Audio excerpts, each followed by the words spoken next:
बांदीपुरा में सहरी खाकर नमाज का इंतजार कर रहे सीआरपीएफ कमांडेंट इकबाल अहमद ने कल एक बड़ा आतंकी हमला नाकाम कर दिया। इस हमले में 4 आतंकी मारे गए।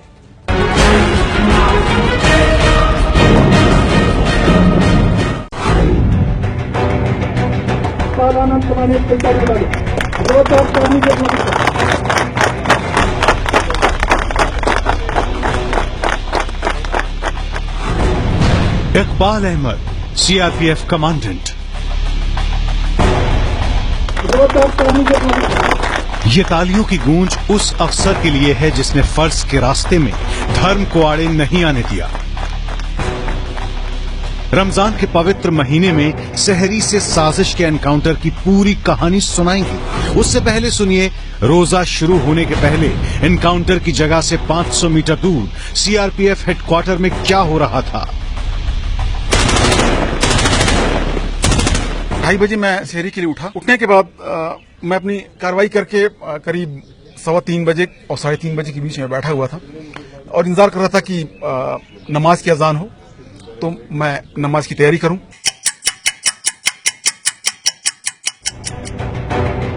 अब आपके टीवी स्क्रीन पर ये 2 तस्वीरें हैं। पहली तस्वीर में आतंकियों की सहरी का बचा हुआ खाना है और दूसरी तस्वीर में सीआरपीएफ कमांडेंट इकबाल अहमद हैं, जो सहरी के बाद नमाज का इंतजार कर रहे थे। तभी अजान से पहले इकबाल को गोलियों की आवाज सुनाई पड़ी। एकाएक 3 गोलियों का राउंड सुनाई पड़ा। मैंने अपने स्टाफ से फौरन पूछा, हमने कहा देखो क्या हुआ भाई, ये आवाज कहां से आ रही है। तो मैंने शायद ये सोचा कि शायद कल इंडिया पाकिस्तान का मैच था, शायद उसकी लोग खुशी मनाने के लिए सुविधा कर रहे हों। हमारे बंदे ने बताया कि सर ये जो फायरिंग की आवाज हमारे ट्रेनिंग ग्राउंड की तरफ से आई है। तभी वायरलेस पर हमले की खबर मिली। इकबाल अपनी राइफल लेकर सीआरपीएफ कैंप की तरफ दौड़े। इकबाल ने मौके पर पहुंचकर कैसे आतंकियों को ढेर किया, ये बताने से पहले आपको सुनाते हैं कि कैसे शुरू हुआ था एनकाउंटर। लगभग 3:30 के लगभग अचानक कैंप के सामने कुत्ते भौंकने लगे कुछ। तो कुत्ते भौंकते ही तो झाड़ी की तरफ से हमको कुछ मूवमेंट नजर आया। तो उसके बाद हमने ध्यान से देखा तो सर उधर से कुछ मिलिटेंट ये था। उसके बाद अचानक उधर से फायरिंग शुरू हो गया। फायरिंग शुरू होते ही सर हम लोग भी फायरिंग का जब फायरिंग थी उसके बाद कैंप को तो स्टैंड टू किए। 2 नंबर मोर्चे में मेरी ड्यूटी थी। उधर सामने जंगल है, उधर से वो लोग ये किए थे। जब स्टैंड हुआ था फायरिंग हुआ, उनके बाद मेरा हेल्प के लिए जवान पहले ये योगेंद्र सर पहुंचे थे। हमने देखा सर 2 मिलिटेंट जो नीचे थे वे उसके क्रोलिंग करके नीचे से ऊपर आ रहे हैं, उसके बैरिकेडिंग पे चढ़ने की कोशिश कर रहे हैं। तो हमने फिर दोनों ने मिलकर फायर किया सर। जिन 2 कुत्तों के भौंकने से जवानों को मिलिटेंट्स की मौजूदगी का शक हुआ, उन्हें सीआरपीएफ के जवान कैंप के बाहर अक्सर खिलाते पिलाते थे और इस तरह बड़े हमले के नाकाम होने के पीछे बेजुबान कुत्तों की भी बड़ी भूमिका रही। कुत्तों ने साजिश का पर्दाफाश किया और लश्कर के इन 4 आतंकियों से मुकाबले के लिए सीआरपीएफ के जवान मुस्तैदी से डट गए। कमांडेंट इकबाल ने मोर्चा संभाल लिया और अपने जवानों को हमलावरों से निपटने के निर्देश देते रहे।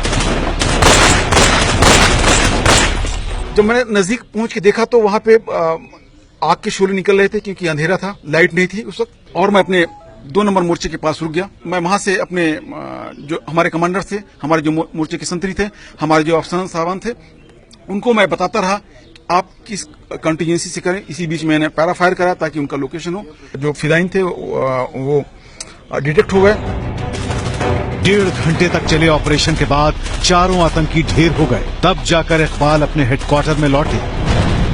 अब आपको देश का इकबाल बुलंद करने वाले जाबाज इकबाल अहमद के बारे में बताते हैं। इकबाल अहमद उत्तर प्रदेश के इलाहाबाद के रहने वाले हैं। पिता रेलवे में अफसर थे। 4 भाइयों में सबसे बड़े इकबाल को बचपन से ही वर्दी पहनने का जुनून था, इसीलिए इकोनॉमिक्स जैसे विषय में पढ़ाई के बावजूद सीआरपीएफ में कमीशन लिया। 43 साल के इकबाल 1997 में सीआरपीएफ में शामिल हुए। 1998 में पहली पोस्टिंग दक्षिण कश्मीर के अनंतनाग में मिली। तब घाटी में आतंकवाद चरम पर था। इसके बाद आतंकवाद ग्रस्त नॉर्थ ईस्ट के राज्यों नागालैंड और त्रिपुरा में उन्होंने ड्यूटी दी। गुजरात, झारखंड और ओडिशा में भी पोस्टिंग रही।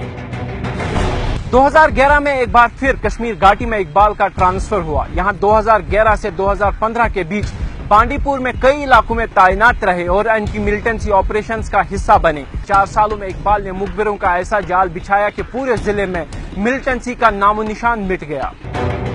2012 विधानसभा चुनाव और 2014 लोकसभा चुनाव भी अपने इलाके में बिना किसी हिंसा के पूरा करवाया। इसके लिए इकबाल को सम्मानित भी किया गया। इसके बाद इकबाल का ओडिशा ट्रांसफर हो गया। लेकिन 14 फरवरी 2017 को बांदीपुर में मुठभेड़ के दौरान बटालियन के कमांडेंट चेतन चीता बुरी तरह मिलिटेंटों की गोली से जख्मी हुए तो इकबाल को सीआरपीएफ की 45वीं बटालियन की कमान सौंपी गई।